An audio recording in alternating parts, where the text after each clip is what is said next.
Isang maalamat at malupit na hitman na may kakayahang kalkulahin at pakurbahin ang kanyang pag-atake, ay labis na kinakatakutan ng mafia at yakuza. Isang araw, nagpa siya ang kanyang boss na pagpapahingahin muna siya sa loob ng 1 taon sa pagiging hitman, kaya dahil dito namuhay siya bilang isang normal na tao at kahit pagtripan siya ng mga gago sa kalye ay sinasadya niya lang magpabugbog at hindi lumalaban. Ngunit hanggang kailan niya kaya matitiis ang pagpapanggap at pagkauhaw niya sa dugo?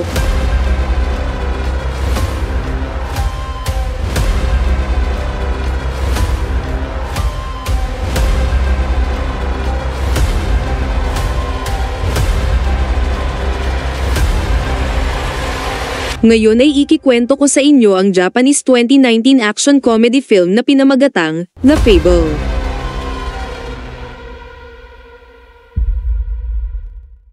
Nagsisimula ang pelikula sa pagpupulong ng yakuza at ng mafia.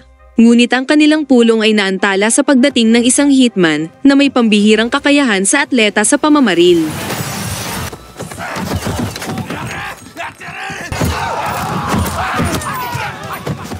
Sa maikling panahon, walang awa na pinatay ng killer ang yakuza at ang mafia. Ang killer ay kilala sa tawag na The Fable. Ngunit sa kabila ng kanyang pagiging sadistang hitman ay mayroon din naman siyang sense of humor. Isa sa kanyang pangunahing libangan ay ang panunood ng mga patalastas na pinagbibidahan ng komedyanteng si Jackal Tomioka. Idol na idol niya si Jackal at talagang hindi niya mapigilan ang tumawa sa komedyanteng ito. Matapos patayin ang yakuza at mafia, pumunta si Fable sa kanyang boss para hilingin ang kanyang susunod na misyon. Ang kanyang boss ay isang lalaking may malaking papel sa pagsasanay sa kanya mula pagkabata hanggang sa naging elite assassin siya. Ngunit sa hindi inaasahan, inutusan siya ng kanyang boss na magpahinga muna ng 1 taon at mamuhay siya ng normal sa ilalim ng pangalan na Akira Sato. Pinagbawalan niya rin si Fable na pumatay sa panahon ng kanyang pagpapahinga at kung siya ay mahuhuling pumatay ng isang tao, ang boss mismo ang papatay sa kanya. Hiniling din ng boss kay Yoko, ang babaeng magbabantay kay Fable na samahan si Fable at magpapanggap silang magkapatid. Sa pinangyarihan ng mga pagpatay sa yakuza at mafia, siniyasat ng 2 pang hitmen, si Fudo at kanyang partner ang nagkalat ng mga katawan. Tila naatasan din sila na patayin ng mga yakuza at mafia, ngunit inagaw ng Fable ang kanilang trabaho. Sa halip na magalit, humanga pa sila sa kakayahan ng mga kasanayan sa pagpatay ni Fable kung saan nagawa nitong pumatay ng 2 tao nang sabay sa isang bala. Kahit na ang Fable ay madalas na itinuturing na isang urban legend lamang, naniniwala sila na ang Fable ang siyang pumatay sa mga yakuza at mafia. At ngayon ay sabik na silang makilala ang alamat. Sina Yoko at Fable, na ngayon ang pangalan ay Akira ay umalis na sa Osaka kung saan ipagkakatiwala sila sa kaibigan ng kanilang boss na si Hamada, isang lokal na pinuno ng yakuza. Si Hamada at ang kanyang kapitan na si Ebahara, ay talagang medyo nag-aalangan na tanggapin si Akira dahil batid nila na siya ang alamat na The Fable, subalit wala din naman silang choice. Pagkatapos nilang magkita sa opisina ng yakuza, dinala ni Ebahara sina Akira at Yoko sa kanilang pansamantalang tahanan. Sa garahe ng bahay, itinatago ni Ebahara ang kanyang paboritong kotse, pero wala siyang magawa nang sumakay na sina Akira at Yoko sa sasakyan.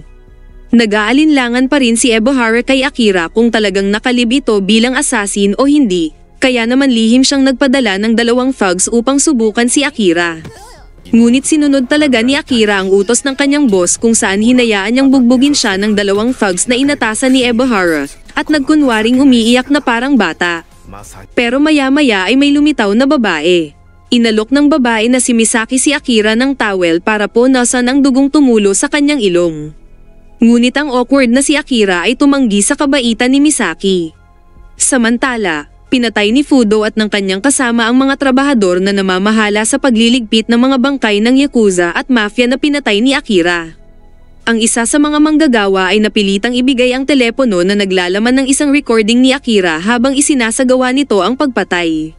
Si Ebahara ay duda pa rin kay Akira, sa makatuwid sinubok niya itong muli sa pangalawang pagkakataon sa pamamagitan ng paghimok kay Akira na patayin ng isang malupit na gangster na nakagawa ng iba't ibang krimen tulad ng panggagahasa at pagnanakaw. Patuloy na pinipilit ni Ebahara si Akira hanggang sa isuot na nito ang kanyang maskara at hindi na nag-atubili pa. Pero sa kabila nito ay naging matapat pa rin si Akira sa ibinilin sa kanya ng kanyang boss kaya hindi niya pinatay ang gangster na nag-joke naman kay Ebihara na barilin ang lalaki. Pagkatapos ay pumunta si Ebihara kay Hamada upang ipaalam sa kanya ang tungkol sa paglaya ni Kojima mula sa bilangguan. Si Kojima ay miyembro ng kanilang gang, ngunit siya ay masyadong magulo at walang modo. Sa katunayan, sa kanyang unang araw ng paglaya, sinaksak agad ni Kojima ang kanyang kasamahan sa gang at pinatay pa ito. Ang tanging dahilan lang niya ay dahil hindi daw siya binisita nito noong siya ay nasa kulungan pa. Pagkatapos ay nakita ni Kojima ang isang magazine na may cover image ni Misaki na naging dating adult magazine model. Agad tumaas ang business instincts ni Kojima nang makita ang kagandahan ni Misaki. Para sa kanya, ang magagandang babae ay siguradong kikita ng malaki. Samantala, ang naiinip na si Akira ay nagsimulang mag-apply ng trabaho.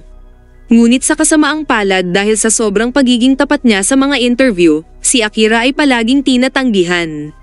Habang gumagala siya sa mga lansangan, muli niyang nakita si Misaki, at pagkatapos ay tinulungan siya nitong mag-apply sa kung saan siya nagtatrabaho, isang maliit na kumpanya ng mga disenyo. Si Akira ay hindi inaasahang natanggap doon bilang isang courier at office boy. Sa opisina ng Yakuza, masayang tinanggap ni Ebihara si Kojima.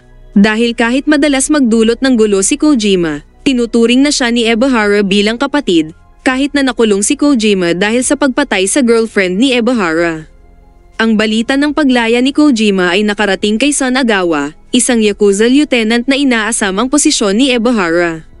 Plano niyang ilantad si Ebihara bilang ang taong nag-utos kay Kojima na patayin ang kanyang kasintahan. Balik kay Akira, siya ay inimbitahan na maghapunan ng kanyang mga bagong kasamahan. Pero nagulat ang mga katrabaho niya nang makita nila si Akira na kumakain ng mani at pakwan na may balat. Naisip nila na napakahirap ng pinagdaanan ni Akira. Naalala ni Akira ang kanyang pagkabata, nang sanoyin siya ng kanyang boss sa pamamagitan ng pagpapabaya sa kanya na mabuhay ng maraming buwan sa kagubatan gamit lang ang isang kutsilyo. Pagkabalik mula sa restaurant, huminto si Akira sa tirahan ni Ebihara at doon ay nakilala niya si Kojima. Pero si Kojima ay walang alam tungkol sa pagkatao ni Akira, kung saan tinutukan niya ng kutsilyo si Akira sa tainga nito bago tinawag si Ebihara. Ngunit si Ebihara ay natagpuang nakahandusay sa banyo matapos atakihin sa puso. Pagkatapos ay dinala siya sa ospital at doon ginamot. Sa pag-aalala, binalaan niya si Kojima na huwag gumawa ng gulo habang nagpapagaling siya. Gayunpaman, binaliwala ni Kojima ang babala ni Ebihara, dahil hindi nagtagal, pinuntahan nito si Misaki upang alukin sa isang pang-adultong video. Kung maglalakas loob daw na tumanggi si Misaki, hindi magdadalawang isip si Kojima na takutin ang mga taong mahal niya. Si Fudo at ang kanyang mga kasamahan na naghahanap pa rin sa The Fable ay kumuha ng misyon mula kay Sanagawa na dukutin si Kojima. Pinaalam ni Sanagawa sa kanila ang tungkol sa bulong-bulungan na si Ebihara daw ay mayroon isang kilabot na hitman. Naging interesado si Fudo sa hitman na tinutukoy ni Sanagawa at naisip niyang marahil ito na ang hinahanap niyang maalamat na The Fable. Lalong lumakas ang pagkabalisa ni Misaki matapos ipadala ni Kojima ang larawan ng kanyang ina. Dahil sa mga pananakot ni Kojima, nahihirapan si Misaki na mag-concentrate sa trabaho. Pagkatapos ay nagpasya siyang libangin ang sarili sa pamamagitan ng pagyaya kay Akira na mag-dinner, kung saan tinanong niya si Akira kung hindi ba siya natakot mamuhay noon ng mag-isa sa kagubatan. Kaya tinugon siya ni Akira na mas gugustuhin niyang mamuhay sa kagubatan dahil doon niya nararamdaman ang tunay na kalayaan, hindi tulad ng lungsod na puno ng mga makasariling tao na nag-aagawan sa kung ano ang gusto nila. Pagkatapos ng hapunan, pumunta si Misaki sa tirahan ni Kojima para tanggapin ang kanyang alok-alang-alang sa kaligtasan ng kanyang pamilya. Subalit pagkaraan ng ilang sandali ay dumating si Fudo at ang kanyang kasama.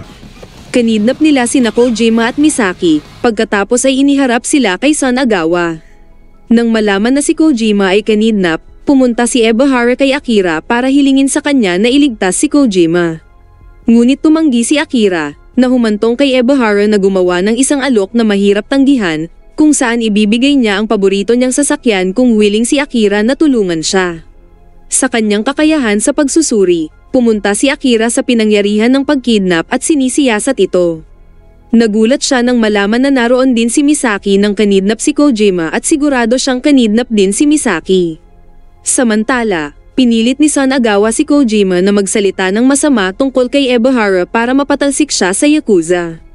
Sa halip na sumunod, binantaan ni Kojima si Sanagawa pabalik na sinasabing si Ebahara ay may isang mahusay na hitman, ang The Fable. Nang marinig ito ay nagpa-excite ito ng husto kay Fudo na gustong-gusto makita ang The Fable. Habang naghahanda si Akira ng kanyang mga kagamitan, sinubukan siyang pigilan ni Yoko na masangkot sa problema ng mga Yakuza. Ipinaalala ang tagubilin sa kanila ng kanilang boss na huwag papatay. Ngunit nang marinig niya na nasa panganib din ang buhay ni Misaki, sa huli ay nagpasya din siyang tulungan si Akira na gumawa ng mga peking bala na walang kakayahang pumatay, ngunit sapat upang ma-immobilize ang sinumang tamaan nito. Sa ospital, si Ebahara ay binisita ng boss ni Akira, na nagbanta na papatayin siya dahil sa pagdadawit nito kay Akira sa kanyang problema sa Yakuza. Mula sa kanilang pag-uusap, dito inihayag na ang layunin pala ng boss sa pag-utos kay Akira na magpahinga ng 1 taon at mamuhay bilang isang normal na tao, ay upang mapurol ang kakayahan ni Akira sa pagpatay. Ang boss pala ay labis na nag-aalala sa kakayahan ni Akira na lalong humuhusay sa mga tuntunin ng pagpatay, at posibleng humantong si Akira sa pagiging mapanganib na killing machine. Sa huli, hindi rin tinuloy ng boss ang pagpatay kay Ebahara. Si Akira, na sinamahan ni Yoko, ay pumunta sa punong tanggapan ng Sanagawa. Pagkatapos ay umakyat siya at pumasok sa gusali. At nang nasa loob na siya, naparalisan niya ang tauhan ni Sanagawa na gagahasain na sana si Misaki. Nang marinig ang takot na boses ni Misaki, pinayuhan ni Yoko si Akira na pakalmahin si Misaki. Matapos mailigtas si Misaki, sumunod na hinanap ni Akira si Kojima na nakatali sa gilid ng itaas na palapag. Para iligtas siya, ginamit ni Akira ang bakal na pinto para harangin ang mga pag-atake ng Yakuza. Nang maubos na ang kanilang mga bala ay nagsimulang kumilos si Akira.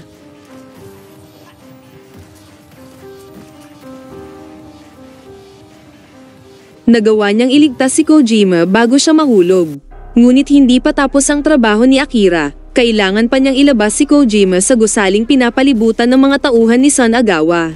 Medyo na-overwhelm si Akira sa dami ng mga kalaban na nakapaligid sa kanya, at bukod dito, hindi rin gaanong nakatulong si Kojima dahil puro lang ito sigaw ng sigaw at nagyayabang.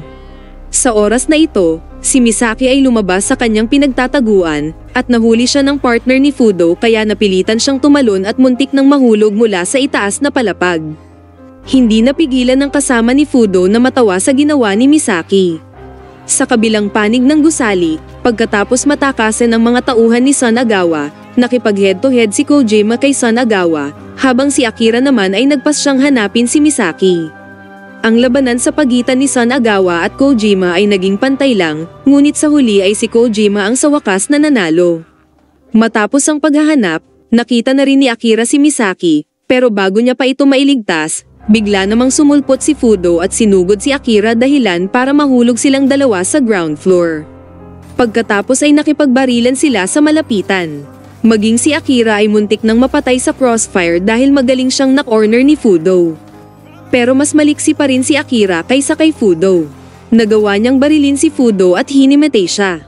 Pagkatapos noon ay agad namang tumalon si Akira para iligtas si Misaki. Samantala, ang kasamahan ni Fudo ay madaling pinabagsak ni Yoko sa isang sipa lang. Matagumpay na natapos ang rescue mission. Upang hindi malaman ni Misaki na si Akira ay ang Fable, ang mga tauhan ni Ebahara ay nagkunwaring Fable at iniuwi siya. Hindi lamang sila nagtagumpay sa isinagawang rescue mission, kundi naging maayos din ang plano ni Akira na huwag pumatay ng sinuman, dahil buhay pa ang lahat ng tauhan ni Sugihara, gayon din si Fudo at ang kanyang kasama. Pero sa inaakala nilang ligtas na sila, biglang sumulpot ang boss ni Akira. Binaril niya si Fudo at ang kanyang kasama, dahil iniisip niyang maaari silang maging banta sa normal na buhay ni Akira. Pagkatapos ay dinala ni Akira si Kojima kay Ebahara, nasawa na sa kanyang pag-uugali.